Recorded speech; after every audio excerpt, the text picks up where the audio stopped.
Hello बच्चों, स्वागत है आपका इस वीडियो लेक्चर सीरीज में। और आज के इस वीडियो में बुलियन फंक्शन को एक्सप्रेस करने का दूसरा मेथड, दूसरा वे हमें सीखना है, जिसे हम प्रोडक्ट ऑफ सम या शॉर्ट में पीओएस फॉर्म बोलते हैं। तो बच्चों, जैसा कि नाम यहाँ पे देखिए, प्रोडक्ट ऑफ सम, ठीक है। तो सबसे पहले मैं आपको यहाँ एक एग्जांपल लेता हूँ, फिर आपको मैं समझाऊंगा कि क्यों इसको प्रोडक्ट ऑफ सम बोलते हैं। तो करना क्या है बच्चों कि जितने भी टर्म्स आ रहे हैं वो टर्म्स वेरिएबल के सम से तैयार होंगे। मींस हमने 3 वेरिएबल्स लिया और कुछ वेरिएबल्स उसमें कॉम्प्लीमेंट में है, कुछ अनकॉम्प्लीमेंट में है। उन सबका सम करके बहुत सारे टर्म्स तैयार किए। फॉर एग्जांपल, एक टर्म हमने तैयार किया a plus B bar plus C, दूसरा हमने तैयार किया a bar plus B plus C bar, और तीसरा हमने तैयार किया a plus B plus C, A plus B plus C. और सारे टर्म्स का हमने क्या कर दिया बच्चों, प्रोडक्ट कर दिया। तो ये जो फंक्शन का फॉर्मेट आया, that format is known as POS form, product of sum form. बात समझ में आई बच्चों? तो कभी भी ऐसा आपको फॉर्मेट दिखे, ऐसा कोई भी बुलियन फंक्शन इस वे में दिखे, तो आप समझ लेना बच्चों वो पीओएस फॉर्म है। अब पीओएस फॉर्म कहाँ पे यूज करते हैं? तो जैसे आपने एसओपी फॉर्म कहाँ यूज किया था, जहाँ पे बुलियन फंक्शन का आउटपुट 1 आया था, ऐसे ही पीओएस फॉर्म हम वहां यूज करेंगे जहाँ पे बुलियन फंक्शन का आउटपुट क्या आएगा बच्चों, 0 आएगा। ठीक है, इस पॉइंट को मैं पहले भी बता चुका हूँ कि हमें 1-2 लेक्चर के बाद डिटेल में सीखना है। तो अभी आप चिंता मत कीजिए, बस ये समझ लीजिए कि पीओएस फॉर्म हम वहां यूज करेंगे जहां पे आउटपुट क्या आएगा बच्चों, 0। अब पीओएस फॉर्म के जितने भी टर्म्स हैं, उन इंडिविजुअल टर्म्स को आप मैक्स टर्म के नाम से जानते हो। बात समझ में आई भाई? पीओएस फॉर्म में जैसे एसओपी में जितने भी टर्म्स थे उनको आप किस नाम से जानते थे, मीन टर्म। ऐसे ही यहाँ पे हर एक टर्म को क्या आप बोलोगे, max term. And max term is denoted by capital M. तो SOP form is also called as product of max term. ठीक है, देखिए ना, इसमें मैक्स टर्म का क्या हुआ है, प्रोडक्ट हुआ है। तो you can say SOP form is product of max term, and max term is denoted by capital letter of M, right. अब बच्चों हम आते हैं कि पीओएस फॉर्म को भी 3 तरीके से एक्सप्रेस किया जा सकता है, जैसा कि हम लोगों ने एसओपी में भी पढ़ा था। तो वो तीनों फॉर्म क्या होता है? First is minimal form, second is canonical form, and last one is standard form. तो मिनिमल फॉर्म बच्चों क्या होता है? वही मिनिमाइज्ड फंक्शन का जो फॉर्म होता है, जो पीओएस फॉर्म का मिनिमाइज्ड फंक्शन होगा, that is known as minimal form. जैसे देखिए, यहाँ कोई फंक्शन दिया हुआ है और इस फंक्शन को हमने मिनिमाइज किया यूजिंग बुलियन अलजेब्रा, तो ये जो फॉर्म आया f is equal to A B, that form is known as minimal form. ठीक है, तो इस पे बहुत ज़्यादा हमें टाइम पास नहीं करना है, सीधे हम आते हैं कैनोनिकल फॉर्म पे। तो कैनोनिकल फॉर्म क्या होता था बच्चों, याद कीजिए। एसओपी में कैनोनिकल फॉर्म वो फॉर्म होता था जिसमें बुलियन फंक्शन के जितने भी टर्म्स थे, उन सारे टर्म्स में से हर एक वेरिएबल प्रेजेंट था, हर एक वेरिएबल इन्वॉल्व था। इस लेक्चर को जो भी स्टूडेंट पढ़ रहे हैं वो इसका पिछला लेक्चर पढ़ के ही पढ़ेंगे, अदरवाइज बिल्कुल हवा नहीं लगेगा ये लेक्चर। इसलिए मैं आपसे ये अपील करता हूं कि पिछला लेक्चर पढ़ने के बाद ही आप इस लेक्चर को पढ़ें। ठीक है, तो अब कैसे हमें कैनोनिकल फॉर्म पहचानना है? तो हमें चेक करना है हर एक टर्म में क्या एक हर वेरिएबल प्रेजेंट है। यहाँ देखिए बच्चों, ये फंक्शन जो मैंने लिया है, इस फंक्शन में सबसे पहले तो ये फंक्शन 2 वेरिएबल से तैयार किया गया है, a एंड b। और कैनोनिकल फॉर्म में तभी होगा फंक्शन जब a और b हर एक टर्म में इन्वॉल्व होगा, हर एक टर्म में प्रेजेंट होगा। तो यहाँ पे देखो बच्चों, ए तो प्रेजेंट है लेकिन बी नहीं है, बी एब्सेंट है। तो क्या ये फंक्शन कैनोनिकल फॉर्म में है? नहीं है। तो how to change this function into canonical form, तो आइए सीखते हैं। तो करना क्या है आपको बच्चों, इस ए को you can write A plus zero. भाई वहां हमने वन का इस्तेमाल किया था एसओपी फॉर्म के लिए, यहाँ पे हम जीरो को इस्तेमाल करेंगे। तो A can be written as A plus zero, और जीरो को हमें ऐसे यूटिलाइज करना है कि बी आ जाए। तो क्या आप लिखोगे? भाई बी प्लस बी बार तो लिख नहीं सकते हो, तो आपको लिखना पड़ेगा इसको बी डॉट बी बार। भाई मैंने आपको बुलियन फंक्शन में A dot A bar equal to zero ये लॉ बताया था, ये फॉर्मूला बताया था, ठीक है। तो इसका उल्टा आपको करना है, जीरो को ऐसा लिखना है। तो लिखने को ए डॉट ए बार भी लिख सकते हैं, बी डॉट बी बार भी लिख सकते हैं। तो हम लिखेंगे वही जिससे हमें कुछ बेनिफिट मिले, हमारा जो उद्देश्य है वो फुलफिल हो जाए, ठीक है। तो मैंने जीरो को लिख दिया बी बी बार, क्योंकि हमारा उद्देश्य है बी को ले आना, ठीक है बच्चों। और इस वाले टर्म को तो ऐसे ही लिख दो आप, क्योंकि दोनों यहाँ पे प्रेजेंट है। अब यहाँ पे हम कॉन्सेप्ट अप्लाई करेंगे 1+2 3 वाला। देख रहे हैं आप 1+2 3 कॉन्सेप्ट कितना इंपॉर्टेंट है। लगभग हर चैप्टर में, हर एक लेक्चर में 1+2 3 कॉन्सेप्ट का इस्तेमाल होगा, ठीक है। तो आप बुलियन अलजेब्रा के लेक्चर में जाके 1+2 3 का क्या कॉन्सेप्ट है वो आप पढ़ लेना, ठीक है। तो यहाँ आप 1+2 3 को आप एक्सपेंड कीजिए, तो एक ब्रैकेट में 1+2 मीन्स ए प्लस बी, और दूसरे ब्रैकेट में 1+3 मीन्स ए प्लस बी बार, और ये वाला तो ऐसे ही होगा। तो यहाँ देखो बच्चों, जो फंक्शन तैयार हुआ उस फंक्शन में जितने भी टर्म्स हैं उन टर्म्स में दोनों वेरिएबल्स प्रेजेंट है, ठीक है। तो हमने क्या किया, इस फंक्शन का कैनोनिकल फॉर्म में कन्वर्जन कर दिया, ठीक। आइए एक और एग्जांपल से इसको और क्रिस्टल क्लियर करते हैं। यहाँ देखिए मैंने एक एग्जांपल ले रखा है 3 वेरिएबल का। भाई ये जो फंक्शन है वो 3 वेरिएबल से प्रिपेयर किया गया है, ए बी एंड सी। तो तीनों वेरिएबल हर टर्म में प्रेजेंट होने चाहिए। तो यहाँ देखिए सिर्फ बी है, ए और सी एब्सेंट है, यहाँ बी एब्सेंट है, यहाँ ए एब्सेंट है। तो कैसे आप ले आओगे? तो जहां 2 वेरिएबल एब्सेंट है बच्चों, वहां आपको एक बार में एक ही वेरिएबल को ले आना है। बात समझ में आई? तो आप b को क्या लिख सकते हो? b can be written as b plus zero, a plus C bar can be written as a plus C bar plus zero, and b bar c can be written as b bar plus c plus zero. अब जीरो को आपको इस्तेमाल करना है, तो कैसे आप इस्तेमाल करोगे?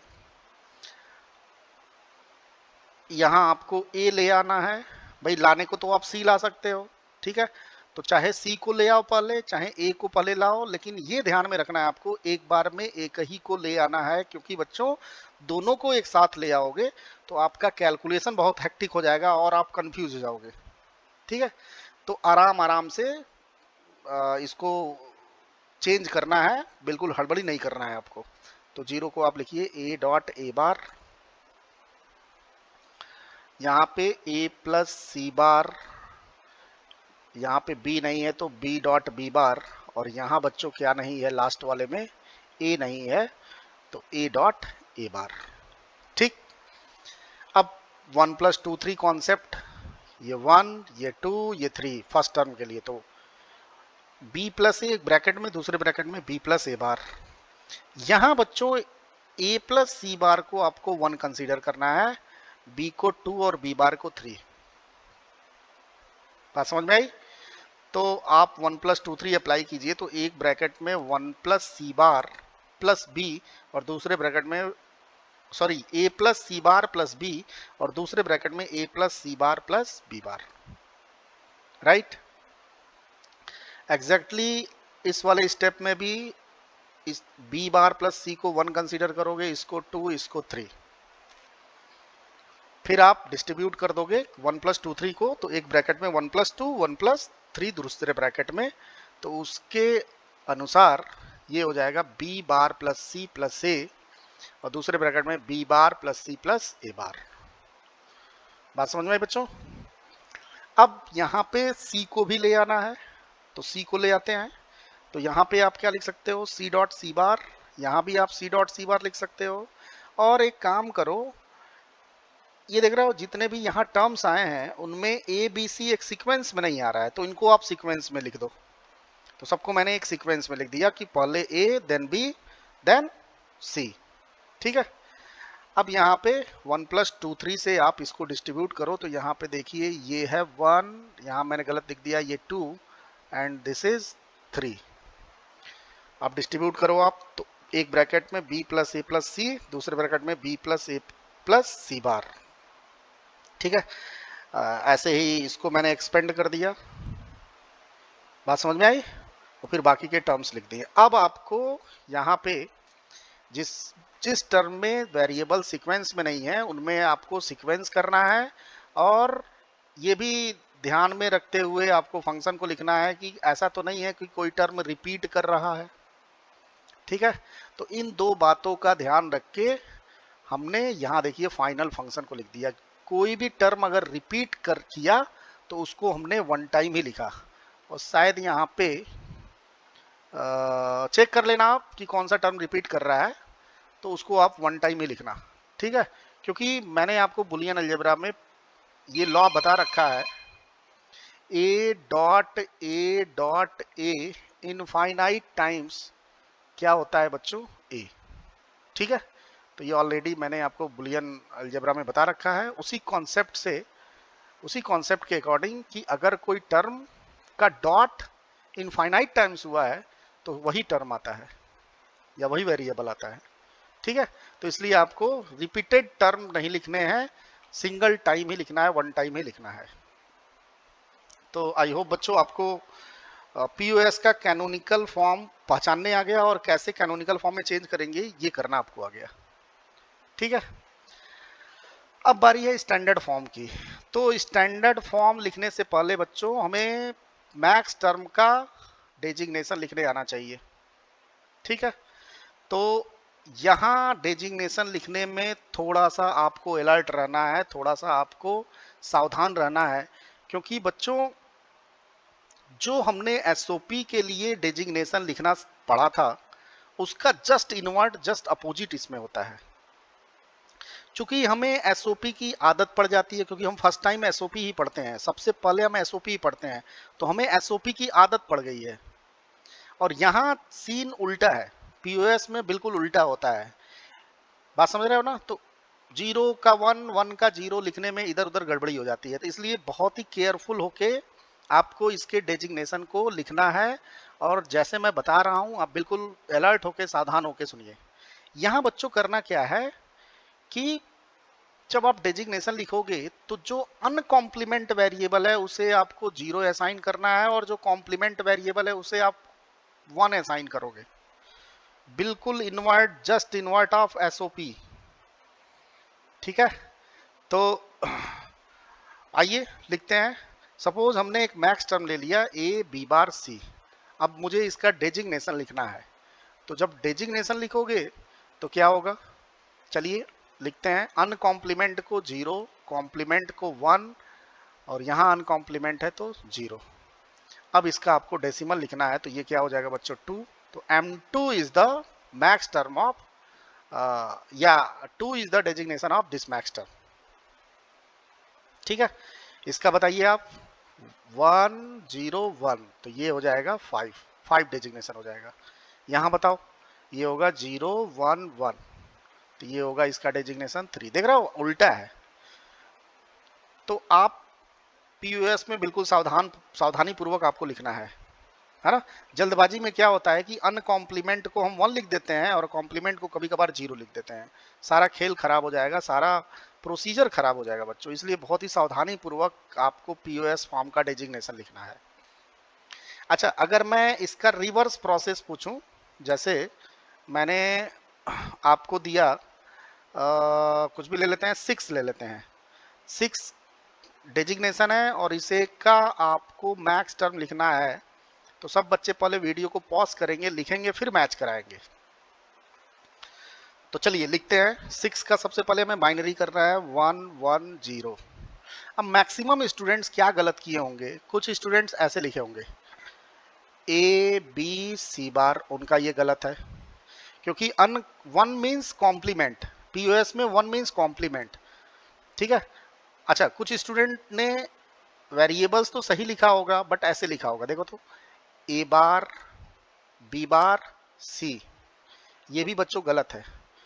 क्यों? क्योंकि मैक्स टर्म वेरिएबल्स का प्लस करके आता है, इसलिए जो सही मैक्स टर्म इसका होगा वो होगा ए bar plus B bar plus सी, ये होगा इसका मैक्स टर्म 6 के लिए, ठीक है। तो ये जो दोनों मिस्टेक्स मैंने आपको बताए, ये आप हमेशा अपने माइंड में रखना, जल्दबाजी में इस तरह का मिस्टेक्स आपको नहीं करना है, राइट। तो आई होप आपको डेजिग्नेशन लिखने आ गया। अब यहाँ देखिए मैंने एक फंक्शन लिया है, इस फंक्शन के जितने भी टर्म्स आ रहे हैं उन टर्म्स के लिए, उन सारे मैक्स टर्म के लिए आपको डेजिग्नेशन लिखने हैं। तो कैसे लिखोगे? तो चलिए पॉज कीजिए वीडियो को और फिर से लिखिए, फिर रेज्यूम करके आप मैच कराइएगा। तो चलिए अगर आपने लिख लिया है तो आइए मैच कराते हैं। तो यहाँ पे ए बी सी है, तो ट्रिपल जीरो मीन्स जीरो, भाई अनकॉम्प्लीमेंट है ना, तो अनकॉम्प्लीमेंट यहाँ पे क्या होता है, जीरो की तरह ट्रीट होता है। यहाँ देखो क्या होगा, 0 0 1, तो ये हो जाएगा 1। यहाँ पे क्या हो जाएगा 1 0 0, तो ये हो जाएगा बच्चों 4। यहाँ देखो क्या होगा 1 0 1 5। यहाँ पे देखो अनकॉम्प्लीमेंट है तो 0 0 1 1 3।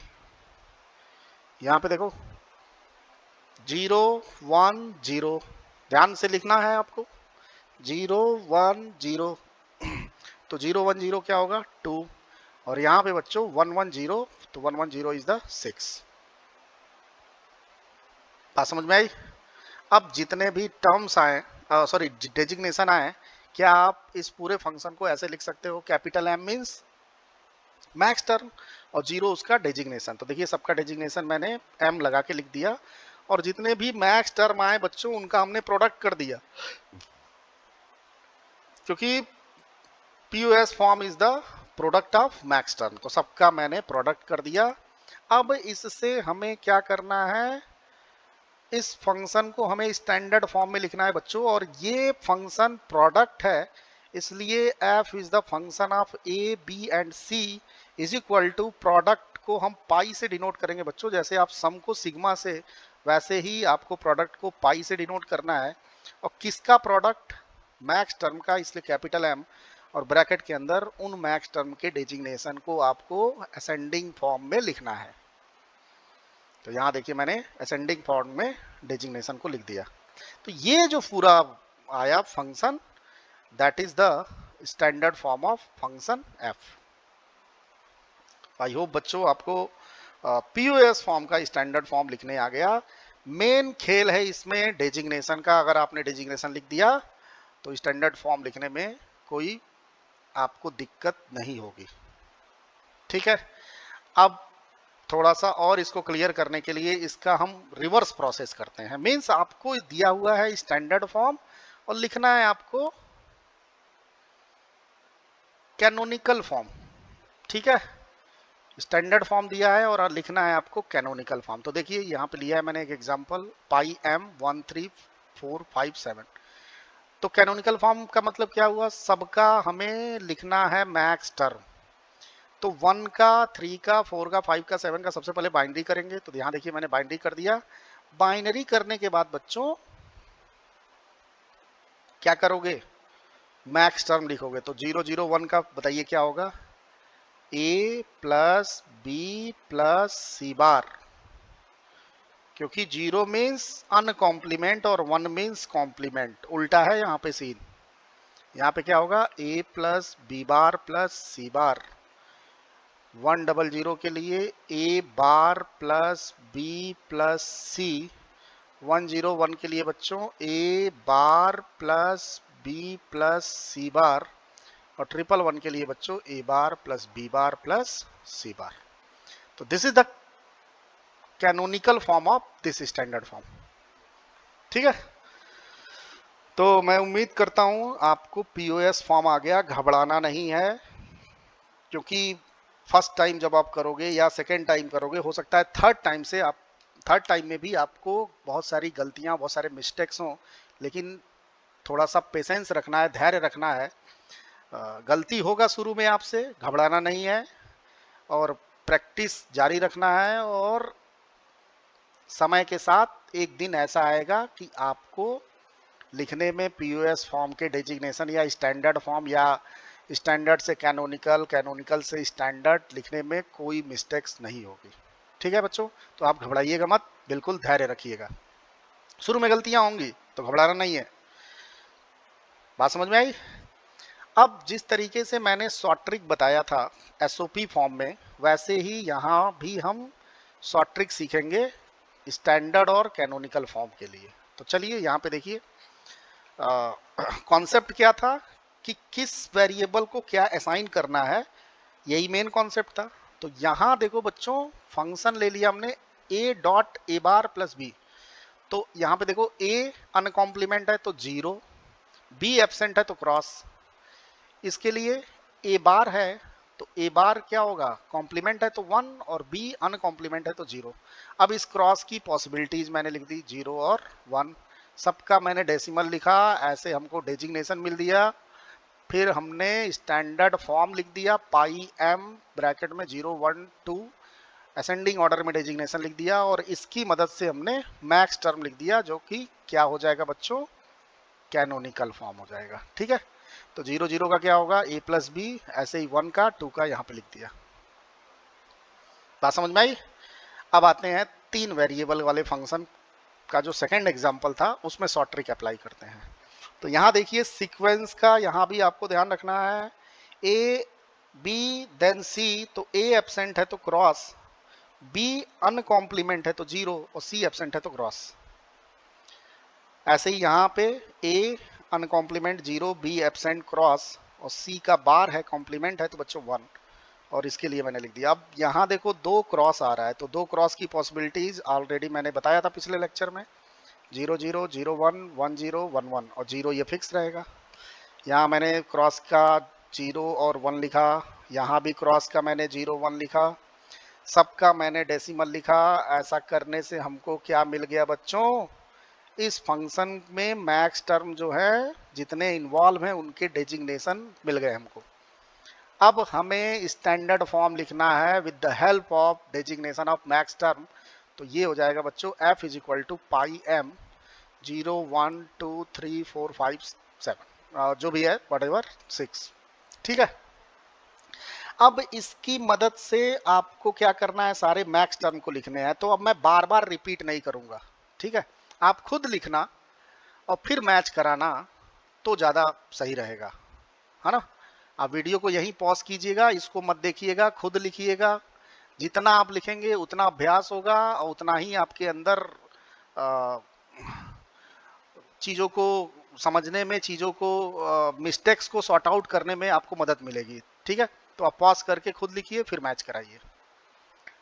बात समझ में आई बच्चों? तो आई होप आपको ये सारी चीज़ें रिगार्डिंग पीओएस समझ में आ गई। एक चीज़ यहाँ पे मैं मिस कर गया था, वो मैं आपको बता दे रहा हूँ कि यहाँ जो फंक्शन दिया है बच्चों, उसमें उसको मैंने ऐसे नहीं लिखा है। अब आप सोच रहे हो सर आपने ऐसे क्यों नहीं लिखा कि f is the function of a comma B comma C. तो कभी कभार लिखा भी रहता है और नहीं भी लिखा रहता है। तो सर जब नहीं लिखा रहेगा तो कैसे हम जानेंगे कि 3 वेरिएबल का है। तो आप बच्चों क्या करना, सबसे लार्जेस्ट डेजिग्नेशन को पकड़ना, सबसे जो बड़ा डेजिग्नेशन है उसको आप पकड़ लेना। तो इन सब में सबसे बड़ा डेजिग्नेशन कौन है बच्चों, 7। तो 7 को हमने पकड़ा। 7 को रिप्रेजेंट करने में 7 का बाइनरी लिखने में जितना बिट का रिक्वायरमेंट होगा, वो नंबर ऑफ बिट्स इस फंक्शन का नंबर ऑफ वेरिएबल्स बनेगा। तो 7 को लिखने में बच्चों कितने बिट का रिक्वायरमेंट होगा, तो 7 का ये लिखते हैं बाइनरी, तो 111। तो मिनिमम कितना बिट का रिक्वायरमेंट हुआ, 3 बिट का। यानी ये फंक्शन कितने वेरिएबल का है बच्चों, 3 वेरिएबल्स का है। ठीक है, तो ये चीजें आप दिमाग में रखिएगा। डिजिटल इलेक्ट्रॉनिक्स पूरा लॉजिक बेस है। ठीक है, जितना प्रैक्टिस करोगे, जितना सोचोगे, उतना ही ये आपको अच्छे तरीके से आएगा। तो ये तो था बच्चों पीओएस फॉर्म। अब इसमें एक लेक्चर और मैं लूंगा जिसमें आपको मैं बताऊंगा कि एसओपी फॉर्म से पीओएस फॉर्म या पीओएस फॉर्म से एसओपी फॉर्म में कैसे हम कन्वर्जन करते हैं और क्यों करते हैं, इसका भी इंपॉर्टेंस थोड़ा सा मैं बताऊंगा। और ये जो पॉइंट छूट गया था जिसको मैं बोला था कि बाद के लेक्चर्स में मैं बता दूंगा कि इस पॉइंट का मीनिंग क्या है ना। ये जो मैंने बताया था कि एसओपी फॉर्म और पीओएस फॉर्म हम G1 और 0 के लिए यूज करते हैं, तो इसका मतलब क्या है ये मैं आपको नेक्स्ट लेक्चर में डिटेल में बताऊंगा। तो आज के लिए बच्चों बस इतना ही। धन्यवाद आपका। जय हिंद, जय भारत।